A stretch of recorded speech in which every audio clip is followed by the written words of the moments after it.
We are back with the Buffalonian podcast. My name is Joe Callie. As always, I'm joined by none other than Dom Loss. Keeping it a little upbeat here this Friday. Oh, heading into the weekend of the Cowboys. Them boys. There's some history here. I mean, let's say it. Let's say that to address everything. There's some history between these two teams. The last time they played them, was that on Thanksgiving when they absolutely stomped them into the ground? Yes, sir. Yeah. So listen, Dakota Prescott doesn't scare me. That's all I'm saying right now. He does not scare me one bit. No, why you got? But why you got to go around doing like crap like this? What, man? Dakota? Yeah. Come on. I mean, it's Pretty sure. all good fun. I'm 95% sure his first name is Ray. I think it's Ray Dakota Prescott. I think and he goes by Dak. It's like McCorkle Jones, except one's a starting quarterback and one's not anymore. That's the only difference between the two of them now. But my God, yeah. So anyway, the roasts are done. The roasts are done. We'll keep it clean here for the rest of it. But heading into the weekend, big weekend for the Bills. The Dolphins choke inexplicably in the worst game I think I've seen. I mean, Will Levis trucks Jalen Ramsey, and it came out. Now, the Bills have an even better chance to make the playoffs and win the AFC East because of that. That helps immediately. I mean, we were counting on them to lose the last 3 games, but they went ahead and lost their first game of the last 5. So the Bills have a good chance here. Big weekend. Yeah, Dolphins had the hardest remaining schedule in the league. So definitely an interesting week coming up from the AFC East and from, I guess, the other AFC teams. We'll take a peek in that in a second. But yeah, obviously the game of the week. This is the game of the week. I'm sorry. I know it's 425, but Fox's number 1 crew there. We're going to get Greg Olson, Kevin calling the game. I think that's the first time they've called the game since they've been the number 1 duo at Fox.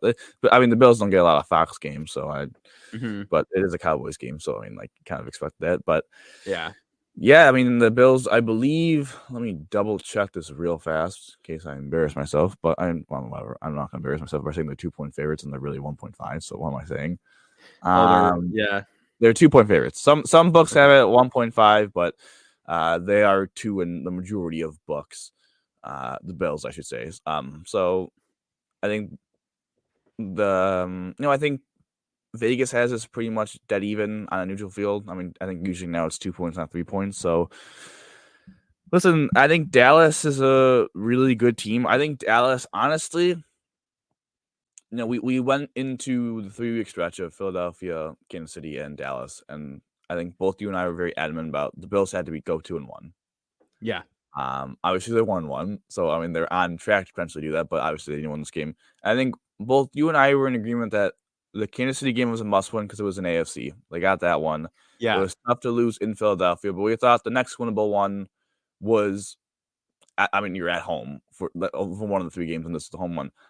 I'm not walking quite back on what we said, but I do think Dallas has emerged as the better team out of those 3, the Kansas City, Philadelphia, and themselves. So that gives me a little pause for concern, I would say. Okay. Yeah, no, I'm right there with you. The Dallas has really shown out in the last couple of weeks. They've put things together. I mean, this season they started off 40-0 against the Giants, So I mean, they put their foot on someone's head on the curb real early and was like, all right, we're here. So it comes down to now. Allen alluded to this in the press conference that he had earlier this week, that the Chiefs started to figure some things out. With Joe Brady's offense. So that's the thing. This will be interesting because this defense is what some would call elite, very well put depth wise. I mean, Connor McGovern saying that he's got the offensive playbook that he's gonna help, give it to everyone on the Bills and what to look for. But other than that, I mean, there's no help there with that, all-star defense in actuality. So I think that's going to be a big, I almost want to say, I know we said this game is the one they could lose because it was the NFC game. I mean, Well, I they have almost to win now. they have to win it. Yeah, they can't win it. I mean, if they got to win out. Truthfully, if they want to take the AFC East now because there's an Well, opportunity. So if they want to win the division, they most likely have to win out. If they want to make yeah, the guarantee that they make the playoffs, they have to win out. So they're not quote unquote in control of their own destiny because there's a scenario where if they win out, they still miss with 11 wins, but that won't happen. I can guarantee you that pretty much like the chances of yep. that happening are under 1%. Now that you've spoken it into existence, Yeah, though, now that's okay. just minus 150. But listen, Dallas is also a team that has struggled. It's a little unfortunate. I don't know if unfortunate is the right word because as a mobile ticket team member, I do appreciate that it's going to be 47 degrees on Sunday, so it's not going to be freezing cold. Yeah. Unfortunately, Dallas did struggle a lot in 40 below temperatures, and you thought maybe this game, middle of December, was going to be that. It kind of doesn't seem to be quite like that. I mean, still 47 is 47, windy, a little rainy, it seems like. So there's definitely going to be some weather impact that could impact the Cowboys. Also, the Cowboys have not been great on the road. I mean, they're undefeated at home. I believe they're 7-0 at home when they're 3-3 on the road, and they lost in Arizona, in Philadelphia, and in San Francisco. So Yeah. it's definitely important that this is in Buffalo. I think that makes me feel a little bit better, just the weather and the Cowboys being so the Cowboys being so dominant at home and not having to really deal with that perspective, that aspect of the game. I think is critical. I think when focusing a little bit on the Bills offense, I like what you said about they just have the Cowboys really are loaded defensively and they're well coached. Mm-hmm. I will say I think it's easy to forget the Cowboys have played really good defense the last couple. They had that lull when people were talking about them, and then they had that. They've been pretty hot. I know they did really well with things with the Eagles, but I think when I was watching that Sunday night game, it was really turnovers that cost the Eagles. They were able to move the ball a little bit, and they just kept. Hurts has fumble, both Smith and AJ fumble. I can't remember if Hurts do a pick or whatever, but they had at least 3 turnovers. And I think from the Bills' perspective, I think they're going to be able to move the ball, but they got to be able to finish drives, get 6, and not turn the ball over, which is, easier said than done with a very turnover merchant defense. Yeah. No, and listen, Allen threw that pick last week, and I was like, that's one you want back right there. So if it could be a clean game, believe me, like the one he threw against the Eagles, I wasn't like that because I was like, that's just great defense. The one last week, I was like, okay, I was like, all right, that was a gunslinger pick. Yeah. So that was tough, but that can't happen. We need the fumbles. Latavius Murray, I don't think he caught that, but we're gonna say he caught that last week. So you got to be cleaner on that aspect. The call stood. Come on, it was a catch. What'd you say? Call stood. The call did stand. So the most annoying part about that play though is the fact that he did quote unquote fumble, because that really did cost the Bills 10 yards in field position if you think about it. Yeah. If he would have he really caught that ball pretty much in stride, and he had a step on the safety the safety would have had to make up the angle on him. Now I know there's people in front of him, so we wouldn't have known what happened, but Latavius Murray in the open field could have probably at least even if he got contact, probably would have went forward a couple more yards. I don't know, I think that's underrated how much him fumbling cost the Bills at least 10 yards in field position. They would have been field goal range, close to field goal range at that point. So yeah, sorry to cut you off, but that to me is the most frustrating part about that play. No, yeah, and listen, you can't have that against a dominant Cowboys defense. The Chiefs defense is good, don't get me wrong, but it's not put together like this Dallas defense is. So that to me is the scariest part going into this game. But you want to talk? Do you have the injury report in front of you? Do you see anything here? Or? Yeah, I do have to say this though for the Dallas defense is it's all about stopping Micah Parsons. They did a good job stopping. Chris Jones has moments. Obviously, helped out with a sack. They did a good job stopping Max Crosby when they played him. I'm trying to think of the Washington D-line didn't really have a big impact. Josh Allen for the Jags was pretty decent. I'm trying to think of other elite pass rushers, but they've done this O-line. I think had a pretty mediocre performance. You could say bad in the second half.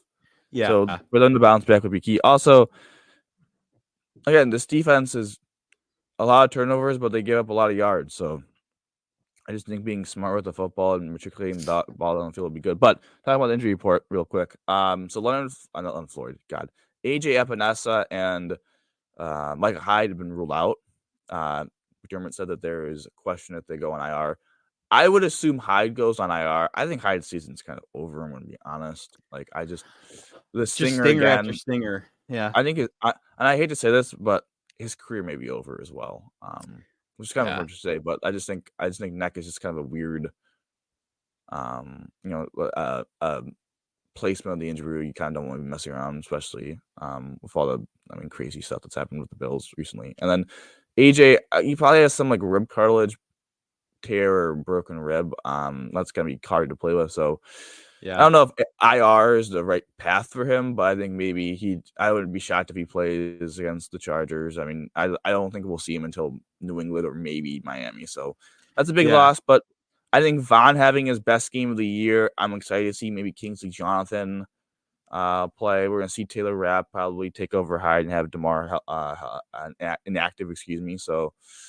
Yeah, and then obviously, I guess the two quote unquote question marks. I don't want to say question marks, but Taron Johnson of his ankle and Dalton Kincaid of his thumb shoulder. I would assume both of them play, because both of them have been limited in practice all week, so they've been playing. So Yeah. I would assume they play, but if they lose either of those, that's massive, massive, massive loss.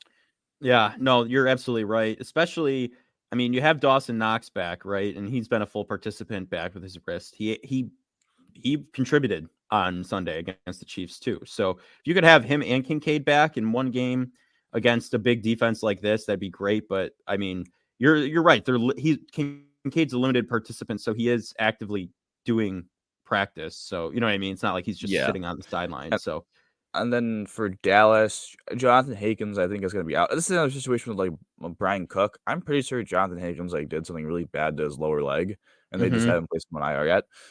Lee Cooker has an ankle injury. I think he's missed 2 days, so they don't have the Thursday report. I've looked at the Thursday report before this for Dallas. They have a lot of illnesses going around. So they kind of have like now 48 hours to kind of get that kind of all figured out. And stuff. yeah, They're like the flu bug going around. So I don't know. I truly don't have a grasp on who's going to be out. But again, the offense just has to stay patient and not fall into the trap. There's going to be some big plays available, I think, with the safeties of Dallas and the linebackers in coverage. But because I think Dan Quinn likes to blitz. They like to play man coverage. So I think this is a kind of a position where it's like, we'll see if we could get a bounce back game from Diggs, who was bad against the Chiefs. Can Gabe Davis get on the scorecard with a catch? We'll yeah. see. Otherwise, his mom's gonna angry tweet again. Did you see all that?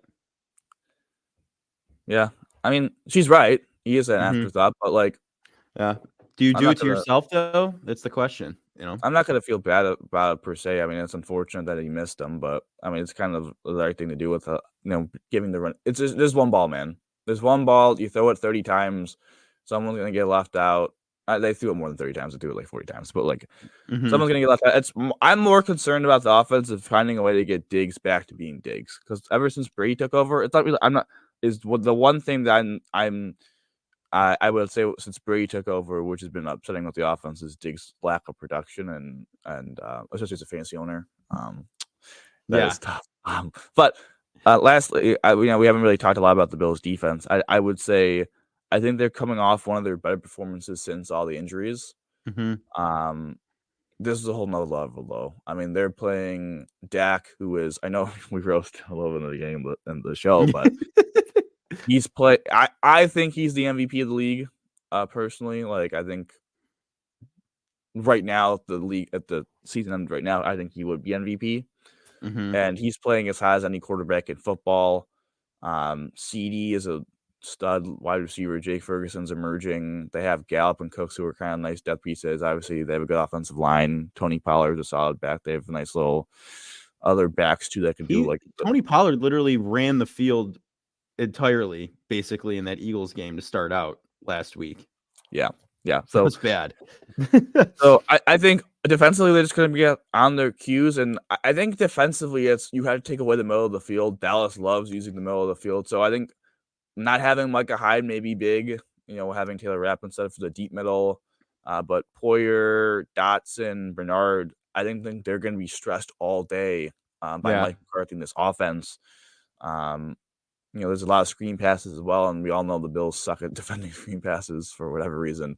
So, no, I'm excited for the challenge defensively that they can, kind of have 2 straight weeks of playing really good football. Right. Against And if good they can competition. overcome Dallas, who's a true contender, I would say, for the NFC. Absolutely. Dallas is playing like the best team in football. I mean, They are. I think it's the Niners, but I think Dallas is right there with them right now of how they're playing. Yeah, no, they're deep. It's as Coach McDermott would say, complementary football. That's what they're playing. So their offense is cooking, their special teams is cooking, and their defense is really cooking with gas. So I mean, you can't ask for anything more if you're a football team, a fan of that club. But Hey, here's the big thing. time game, man. Yeah, this is the Bills. If the Bills find a way to rally and win here, what does that tell you about the Bills? I mean, it has to tell you something about it, So they put together consecutive weeks of good play. That's all that matters. I hate to be this guy because I'm going to say all this stuff, and this is going to be like the 1% thing with the thing. But like, if the Bills get through this game, like their next 2 games, I mean, like nothing is like guaranteed because God knows the Bills. Yeah. And they already lost to one of the 2 teams already. Yeah, God knows the Bills will find a way. If there's the charge ring versus Billsy, like, I mean, come on now. It's about the same. But if they find a way to get to 8-6, they really have.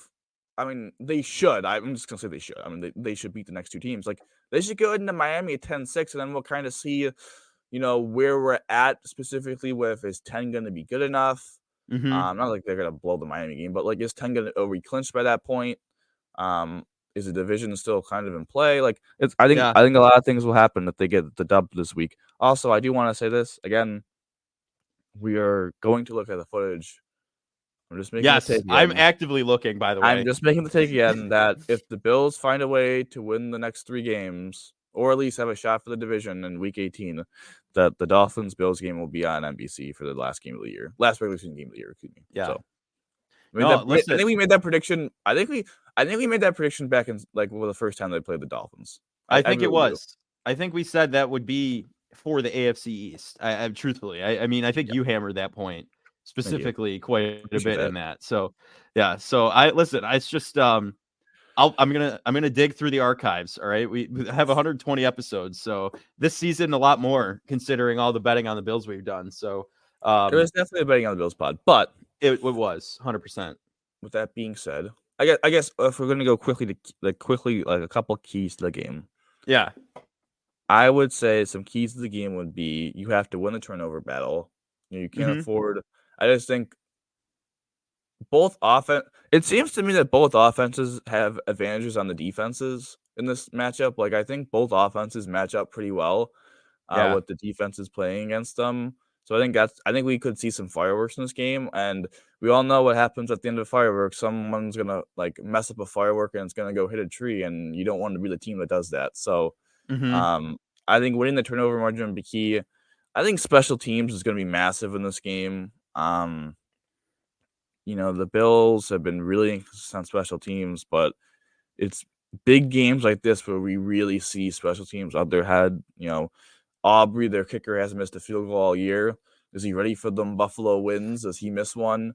T-Bass been up and down. Can he come up big? Punting is going to be massive. Return game coverage. So any little advantage you can get for these offenses, I think is going to be really. For these defenses, excuse me, to make the offenses go the length of the field. Yeah. To take points off the board, to add points off the board. I think is going to be massive. So I think have to win the special teams battle, have to win the turnover battle. And the other thing is this, man. Josh is going to have to be Josh. I think, we said this on the pod on Tuesday. I thought Josh played an all right game against the Chiefs. I think the box score always makes Josh look bad the last 2 weeks of completion percentage, but there were a lot of drops. The interception was really bad. I thought he was under pressure a lot. I mean, he missed a touchdown to Davis. I don't think it was his worst game. I don't think it was his best game. They need him to play Philadelphia Josh and maybe even better to win this game. Like, they need MVP Josh. And again, we talked about the AFC East. I just said that Dak is the MVP of the league right now. If Allen outplays Dak and the Bills get the dub, like, do I think Josh is the MVP right now? No. But I think all of a sudden the alleyway for him to win MVP is wide ass open. Like, Yeah, you if he literally. I wins, mean, like if he go ahead. and if he comes back and wins the division too. Like, I think if he wins the division, if they win the next 4 games and he wins the division, I think he's the MVP because 11-6. Now you can't do the but his team is 6-6. You know what I mean? Like, Mm-hmm. if he keeps it going and has 4 really good weeks, I think it'll be hard to deny him. No, and I mean, you took the words right out of my mouth. That was going to be my closing remark for Sorry, the. No. You're listen. When we're in agreement, it's even better. You've seen a couple people in the media, right? Dan Orlovsky, I'm going to use as an example here. Mention that, right? I don't know how he's not MVP. He's the leader in touchdowns and total touchdowns and yardage in the NFL right now. Like, he's got the statistics for himself right now. He's playing very efficiently, and he has all season. The turnover thing is getting very tired and frustrating to hear because when you throw the most touchdowns, the ratio to turnovers is going to be higher. That's just how that happens. So Brady also led he was top 3 in turnovers when he went to the Super Bowl in 21 with Tampa Bay, by the way. I'd like to point that out. Anyway, the Bills win this game, stomp on the Cowboys. Allen has and continues to go through the rest of the season and have great games. That's it. I'm telling you right now, he's locked it. I said this too. And again, I thought this like a week ago, maybe 2 weeks ago after they lost Philadelphia. Mm-hmm. And I didn't want to be like the biased Bills fan. Yeah. But I was looking at his odds and it was like, damn, like the pictured odds, like he's not even like the top 8. Like he's like over. I don't know what he is now. I'm actually actively on FanDuel right now going to look. So I'll tell you. I think he's like 8-1, 14-1, maybe. That's a big range, but yeah, he was like at least 22-1 at one point, just a couple weeks ago, and I was kind of like, damn, I'm not a betting person, so I would never put the bet down. But like, if anyone was like, I wanted to get like a long shot MVP, like, I was just like, they like, I don't know, some people in front of him was like, I just don't see a path. You know what I mean? Like, I think for Josh, there's a significantly easy path for him to be MVP. I shouldn't say easy, but like, there is a path. Like, there's some players that have decent odds where it's like, I guess if your team wins out, but like, you don't really have a path in my mind. You know what I mean? Like, yeah, CMC was one. I was like, I just don't think they're going to give it to a running back. Like, unfortunate for him, but like, I don't see a path unless he goes for like 200 yards every game. yeah. Well, even Lamar, I was like, I love Lamar, and I guess if they finish number 1 in the NFL, like that will help his cause. But it's like, I just think his lack of touchdown production is pretty much killed his MVP chances. mm-hmm. But like, if Josh, it was like the only thing holding Josh back is really team record, right? Obviously the turnovers as well, but like, if he finds a way to win the division, like at that point, like the turnover thing kind of becomes a little mute because they won the division still. They have the wins, and he would have the stats. Like for me, like again, maybe it's just a biased Bills fan, but like 22-1, I was like, that's some like. I mean, I know their schedule. Like it was at that point that they were playing Chiefs this game, but I was like, honestly though, like if he finds a way to go 5-0, like I think he's the MVP of the league. And 22-1, I just think like. I understood why the odds were low, but it was like, if you want to take a gamble, I mean, you're gambling to try and win. Right. Well, here's the full list of top 6 MVPs or top 5. Sorry, maybe 6. I don't know. I can't read it. It's small. Okay. Dak Prescott is currently leading it at plus 150. Purdy is next at plus 175. With Deebo Samuel, the yards after catch king. So I don't know. I mean, Purdy's had a great season though. Lamar Jackson is after Purdy at 3rd with plus 600. Hurts is plus 800. Sorry to cut you off, but like if you look at those odds, it is clear that Vegas thinks it's either Purdy or Prescott right now, just by how close they are and how Allen's big plus 1400. Yeah, I thought is he 4th? He's behind Hurts at 5th. 5th, yeah. What is Mahomes? Mahomes now is behind Tyreek Hill, who's behind Allen. So Mahomes is 7th at plus 1600. Yeah, that makes sense, I guess, because Allen beat him. Tyreek Hill is 6th, though. That's interesting. I think Tyreek Hill's chances of winning go significantly down if he doesn't get 2,000 yards. Yeah. I think that's unfortunate because I think you could really make a case for him. I guess maybe if Miami just sucks if he doesn't play this week because he hasn't practiced, but I think he's going to go. That'll be interesting. So he's behind Hurts? Yeah, yeah. Isn't that crazy? I'm This is, looking at Fox I'm just gonna Sports say right this right now. now. I am just gonna say this right now. I think there's a real chance that Philadelphia still gets the 1 seed in the NFC for how bad they played the last 2 weeks. Oh yeah. Because their schedule is like really easy. I know they have to play Mhm. County Cutlass twice, but come on, it's the Giants. Like they're probably gonna finish 14-3 and win the NFC. If there's a way where Hurts, if they go 14-3 and the Bills go 11-6 and they give it to Hurts, it's just like, what's the point of like?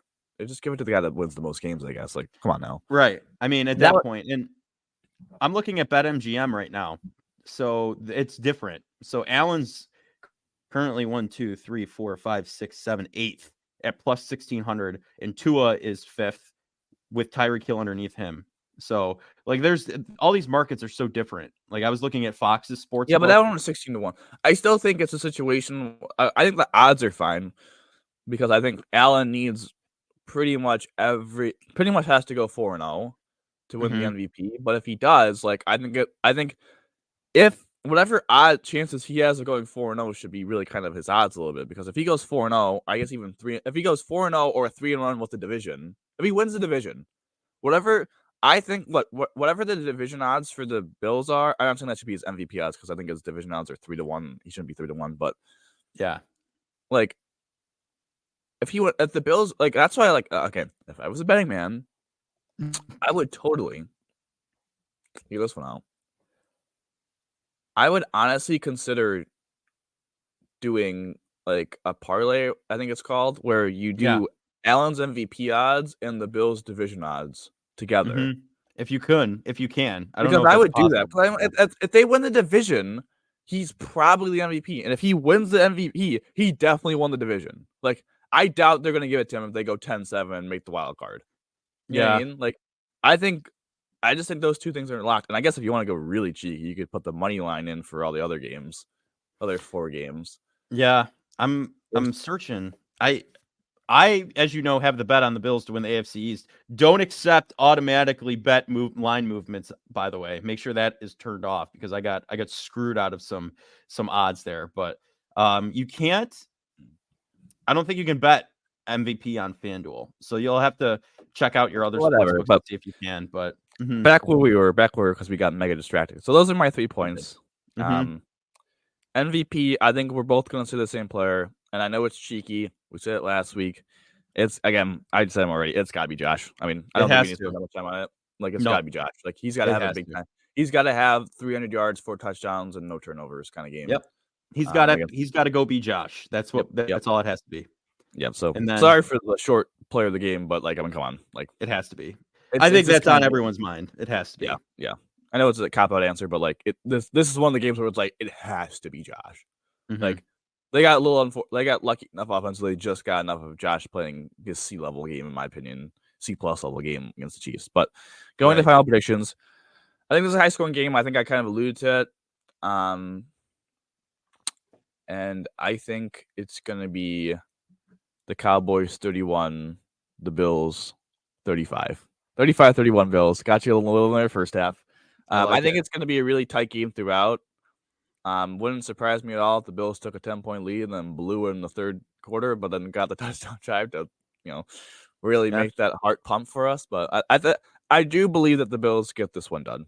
It's not a Bills game without heart palpitations, right? I mean, at the end of the day, I don't think the Bills are a better team than the Cowboys. I just think the Bills have the best player playing quarterback, and I think them being at home with the weather plays a role in, I think, giving them the dub. Yeah, no, I absolutely, I agree with you on that. I mean, trying to think, final score. Give me the. You know what? I'm gonna go with what I said last week because I have a good feeling. 42-35 Bills. I think they win by a touchdown. I think it is a duel though. I think it's more of a shootout than the KC game was offensively. Yeah, the KC game was a weird. Those games always go way under than what you think. Other than ever since the last 2 matchups, other than 30 seconds, have been way under what you thought. But are you ready to? Obviously, we have a new segment. I don't want to say new. Ready segment, to pave the road. Pave the road to the postseason, to the bowl. I like that to the one. bowl. So, yesterday, I think it was a good result that the Raiders won. Just strength of record. You already beat the Raiders. They played the Chargers, and obviously they beat the Chargers. I don't know how much that game really matters, so I think it was a good result that the Raiders won, but it's like a point. It's just right now, presently, it helps them. But so here we go. The Bengals are hosting the Vikings. Obviously, we want the Vikings to take a dub there. The Bengals 7-6 are ahead of the Bills. Yes. Here's an interesting one. Steelers Colts. So I was looking at this, and I think this is a tough game to play. I think if I was a Bills fan, it's tough because the Colts play after this in Atlanta, the Raiders, who obviously just had a nice game, and then the Texans. The Steelers play. Dun, dun, dun. Dun, dun, dun. The Steelers play Cincinnati, in Seattle, and Baltimore. So I think it's pretty obvious we want the Steelers to win this game. Because I think the Steelers have a significantly harder schedule than the Colts. Get the Colts down to 7 losses. The Steelers would be 8-6, and I think if the Bengals lose, they're at 7 losses. So would that put the Bills in the wild card in the playoff spot? I think there might be some other stuff that has to go their way, but yeah. Oh, okay. Close. Lions, Broncos. I'm sorry. This is really important. This is all tomorrow. These are all tomorrow games. The 3 games tomorrow. You should watch it as Bills fans. All 3 of them. Oh, Saturday games. That's right. Yeah. No, we're shooting for the Vikings, Colts. I'm sorry, Vikings, Steelers. There may be something where I'm doing wrong with the math, or you want to be rooting for the Steelers because the Colts because we have tiebreakers over the Colts. I mean, I don't know the tiebreakers off the top of my head, but from looking at their schedules, I would think we would want the Steelers to win because of the scheduling. But again, Vikings, Steelers, and then we want the Lions to beat the Broncos. I think that one's obvious. The Lions have played like crap like the last couple of weeks. We really need them to come through. Really need them to come through here. Yeah. To get that would put the Broncos to 7-7. Okay. Falcons, Panthers, we don't give a crap. Literally don't give a I mean, there's probably something that moves the needle a little bit, but Bears, Browns, obviously we want Justin Fields to come through for us. NFC versus AFC, the Browns are 8-5. That put the Browns to 8-6. That'd be nice. Bucks, Packers. We want the Bucks to win because we beat the Bucks. So again, strength of record tiebreaker. Texans, Titans. We are rooting for the Texans. This is I'm sorry, Jesus, the wrong. Titans. I saw double. I saw the Texans and Titans. I saw. I've done the same thing before. Yeah, it's just 2T with the ANS at the end. And I just butchered that. I apologize. We want the Titans to win. Especially if CJ Stroud doesn't play, that seems like a kind of a good game for the. I obviously don't want to root for injuries. I'm not rooting for injuries, but him missing would be crucial. For Will Levis and the Titans to have a good game. Titans are actually favored. And I think Will Anderson, their star rookie pass rusher, has a high ankle sprain. So, unfortunate that injuries play a role. But as Bills fans, I'm not going to complain of our injuries as well. So injuries happen, but definitely rooting for the Titans in that one. Giants, Saints, we're rooting for the G-Man. Strength of record, Tommy Cutlets. Jets, Dolphins. We are rooting for the Jets. Obviously, it's pretty obvious. This is just kind of division. Chiefs, Patriots. I'm rooting for the Patriots. Yeah, because of again, presently you probably want to be rooting for the Chiefs because we beat the Chiefs, so strength of record. But you also play the Patriots later. Also, I don't want the Patriots getting anywhere near the top of the draft. So yeah, we're rooting for the Pats. Niners, Cardinals again. Don't care. Commanders, Rams. We're rooting for the Commanders because again we beat the Commanders, strength of record. Bills, Cowboys, Bills. I wonder who we're going to root for there. right. Ravens, we've Jags. talked for 20 minutes on them. So I think we want to root for the Jags because we play. Even though we lost the Jags, we played the Jags, so strength of schedule. But honestly, yeah, I think we want the Jags to win just because the Jags have the head-to-head tiebreaker on us and probably have a better record than us in the AFC. And that game, honestly, really, I shouldn't say it doesn't matter, but I don't think it's. I think we would. Not gonna. No. I guess. Yeah, because I don't think the Dolphins wheels are turning. So I was just thinking maybe we don't want them because I don't want the Dolphins getting the 1 seed. But yeah, I think that game's kind of a toss up in my mind. Eagles, Seahawks again. We probably want to see Eagles because we played them, and that game's final. So Again, mostly I would say the big games to root for are the Jets, the Titans, and then the Bears. Our game, obviously, duh. And then the 3 games on Saturday, you want to be rooting for the Vikings, the Steelers, and the Detroit Lions. So there you go. Lot going on in the NFL, especially with the Bills. Their playoff chances are going up and up and up. So hopefully it continues. And they're plus 300 now for the AFC East. So if you didn't take my advice last week and throw that bet down, you lost out big. So I just want to point that out. But anyway, that's going to do it for this edition of the Buffalonian podcast, betting on the Bills. My name is Joe Cali. I was joined by Dom Loss. And Dom, how do you always end these, buddy? Go Bills, baby. Go Bills.